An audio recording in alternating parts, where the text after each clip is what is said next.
Hey everybody, welcome to week 2 of Fall Term 2025, and this is your video of the week as promised. It's a very unusual situation we have here because typically this class has 25 to 30 students. This is the first time I've seen this class so under-enrolled. There's only 10 of us. So I'm going to make a quick modification to the expectations of the class because it's just fair since we're such a small class. During the discussion questions, so let's go to the discussion questions right here. So right here, week 1, we had 2 discussion questions.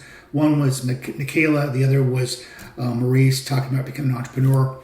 Typically, the expectation of discussion questions is 1 authored post and then 2 responses to peers.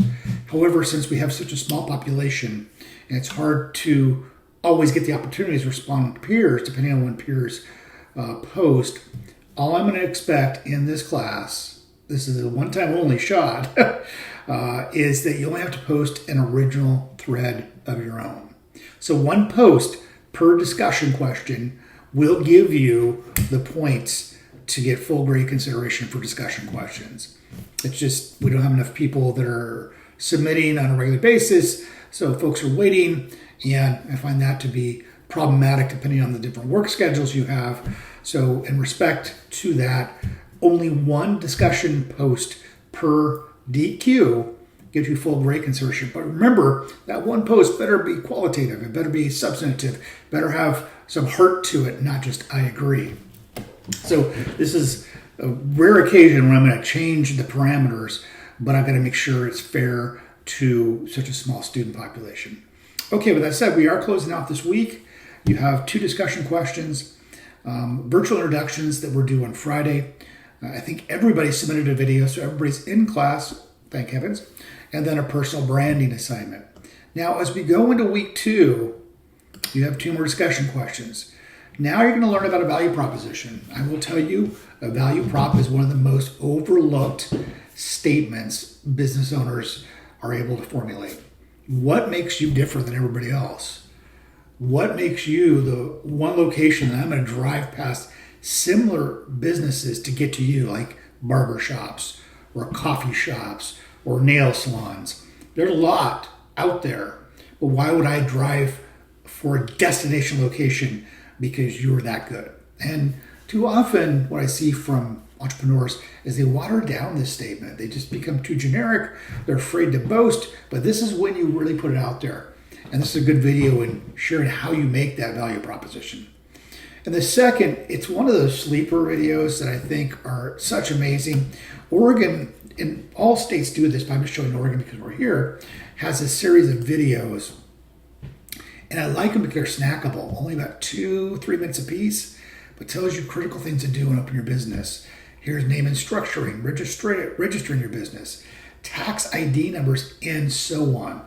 There are 6 of these, and please, I implore you to watch all of them and choose the one that really resonated with you.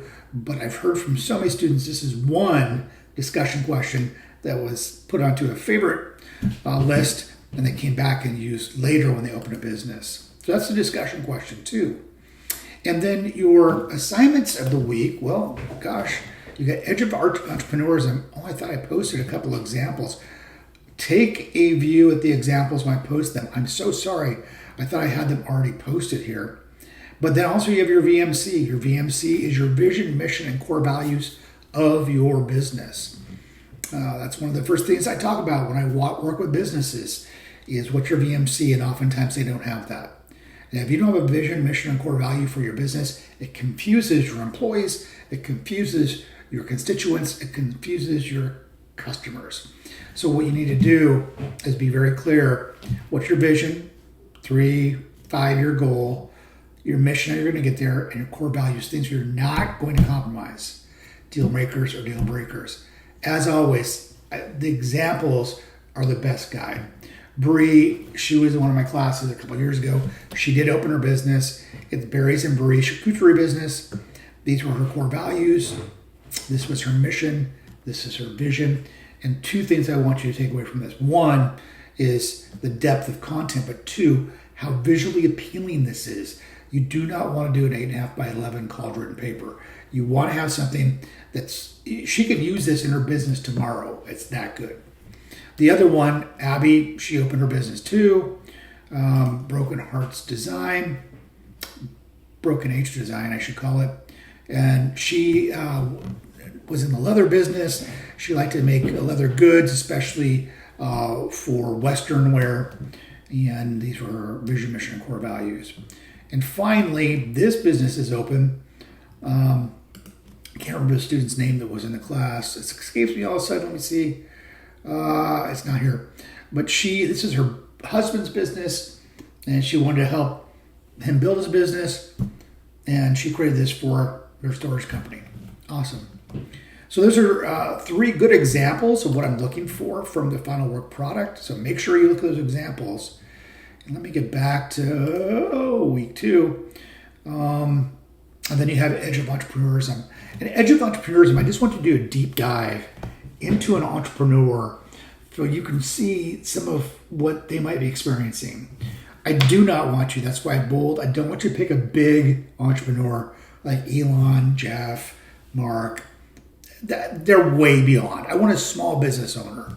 So select an entrepreneur that you would like to perform a deep dive research, develop a biographical essay in a more infographic form that you saw from the work.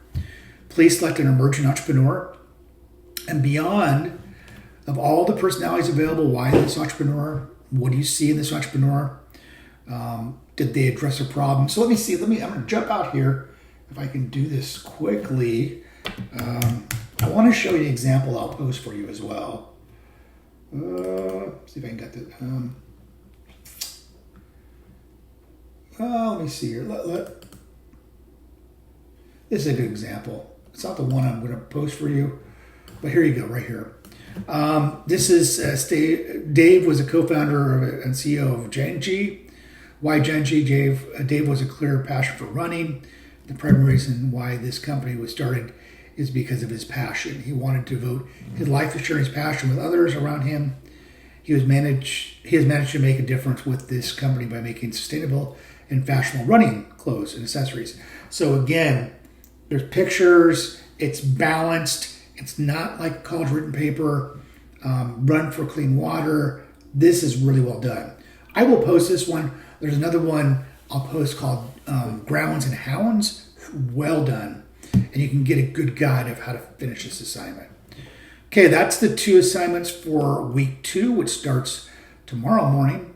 Oh, by the way, everything closes first week tonight. So if you don't get it in, it's moving on. Then week 3, just a sneak peek at week 3, we're going to get into the value proposition statement. So you watch the VP video week 2. Here's the homework that you'll have to do in week 3. And then we'll also do the tried and true SWOT statement. Okay, folks, that's a lot of stuff to cover there. Hopefully you find this helpful. But most important, only 1 post per discussion question because we're such a small class.